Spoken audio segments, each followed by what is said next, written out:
Hi, Ivan Dahl with Green Chevrolet in East Moline, Illinois.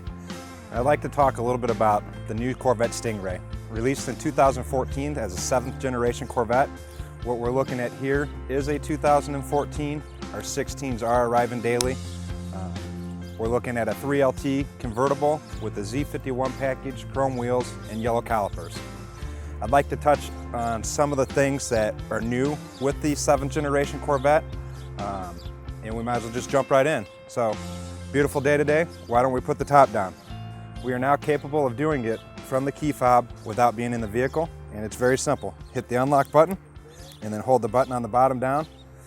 The power folding motion has been cut in about half of the time from the 6th generation car, as you'll see here. And another very nice feature with it is the capability of putting the top up on the go.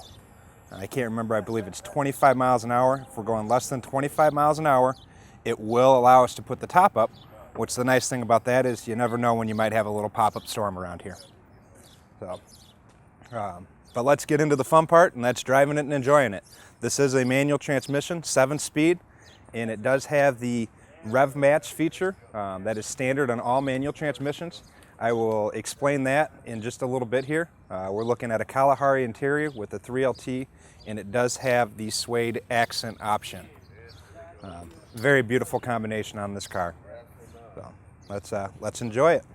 All right, let's talk a little bit about the interior of the new Corvette Stingray. This is a 2014 model.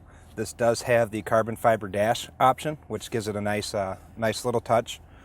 They really haven't done much for changes from the 14 to the 15. The 16 has very minor changes in it, but what I really want to talk about is the mode selector. We can change the way that the vehicle drives, the way that it steers, if we want to hear the exhaust open or closed. We have several settings that we can go through and make it to where the exhaust would always be open. Great for in-town driving if you want to hear the exhaust. On the highway, it's nice to turn it off so you don't have that reverberating sound when you're cruising down the road at 70, 75, whatever it may be. The way that we can change it is right here off of this mode selector. And right now, I'm in eco mode. It's going to be designed to get us the best fuel economy. We can go to touring, and then once we hit our sport mode, our exhaust is going to get a little bit louder. You can hear just a little crackle with it there. I'll go back to touring so you can hear what that sounds like when it's off. So if you don't want to hear the exhaust, it's great, put in touring. If you want to hear the exhaust, we'll go over to sport. Our steering's going to get a little bit tighter, and then we can go to track where we're going to have the tightest steering possible. All of this is just going to be a personal preference. I can't tell you which one you would want to have or wouldn't want to have. But another thing that's kind of neat is you can change what's displayed as well. So once I go to a track setting, I can actually track it and time my laps. It'll tell me my best lap, the previous lap, and then the exhaust is going to be, of course, open. I do also have a way where I can go into the radio. If I go into settings, let's say we like the way that it feels in touring mode with a little softer steering, but we want to have the exhaust open all the time. I can go to driving mode, engine sound management, and I'll go ahead and turn it off, and the exhaust is going to be open at all times now. So now that I went back to my touring mode, as you heard a second ago, it was quiet, and now we're back to loud. So it's just all a matter of personal preference. It's something that I really like. In the 6th generation, everybody was putting the mild to wild buttons on them. This is just incorporated in from the factory. Next thing I want to talk about is going to take a little bit of driving, but we're going to go into the rev match mode. And if you see up here on my gauge, I'll go to first.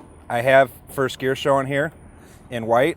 If I flip the rev match, it's going to go to yellow. What rev match is going to do, and I will demonstrate it here shortly, is it is automatically going to match my RPMs to the motor. So when I go to shift gears, there's not going to be any jerking. The car isn't going to shift around. Let's say I want to downshift. A lot of times people might miss a downshift by a couple hundred RPMs and they feel the car move. It's going to eliminate that. It's basically going to make you like a professional driver without having to heel toe and match perfect. So without further ado, let's go out and check it out. All right, we're going to demonstrate the rev match on the 2014 Corvette. We have it engaged. I'm going to drive a little bit different than normal. What I'm going to do is I'm actually going to run the RPMs up to about 4,500 in first, and I'm going to do a very slow shift, and I'm actually not even going to put in gear just to demonstrate how the revs will match. So We're at 4,000 RPMs. I engage the clutch, second gear, third gear, fourth gear. I'm gonna go back to second gear. I've not touched the gas at all. It's gonna match my RPMs. Let the clutch out. No jerkiness of the car at all. Automatically will match it. If I take my rev match off, I'm gonna go back to a white. And now I'll do the same thing. You can see it's not gonna match it. I need to blip it to match it or re-engage my rev match. And now my RPMs are perfect. It's gonna take the guesswork out of matching your RPMs, particularly if you like to downshift, which I do enjoy. Very quick car, very efficient car, and very easy to drive. Whether you choose the automatic with paddle shifters or the manual, really anybody can drive this car with the traction control and everything. It's very safe, unlike other vehicles that don't necessarily have the sophistication to where you can potentially lose control. So we'll just demonstrate the rev match here a little bit more though.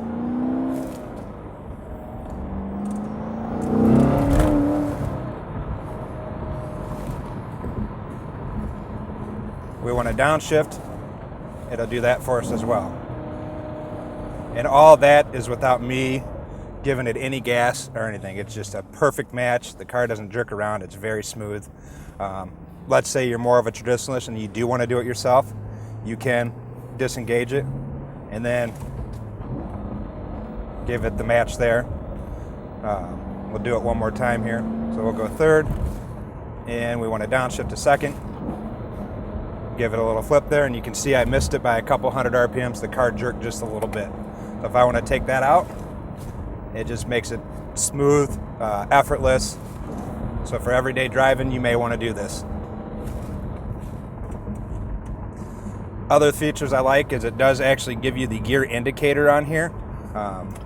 I've ran into it with people sometimes. They're not sure if they're going to be in fourth gear or sixth gear because it is kind of a tight shift. So it will tell you exactly what gear you're in. Thank you for watching this video. I had an opportunity to pinpoint some of the things that I truly enjoy about it. Driving, obviously, is my most enjoyable feature of the Corvette. The rev match is an absolute fantastic idea, just to give you the capability of having it be perfect or allowing you to do it yourself. There are several other features. They have an amazing stereo, very efficient. Going down the road, it's comfortable. This is a car that you literally can drive for 4 or 5 hours, get out, and you're not uncomfortable. A lot of people think that you would be because of the way that it sits, but it's a very comfortable, nice riding vehicle, great on the road. And thanks again, enjoy, and come in and see me at Green Chevrolet, Ivandale, East Moline, Illinois. Have a great day.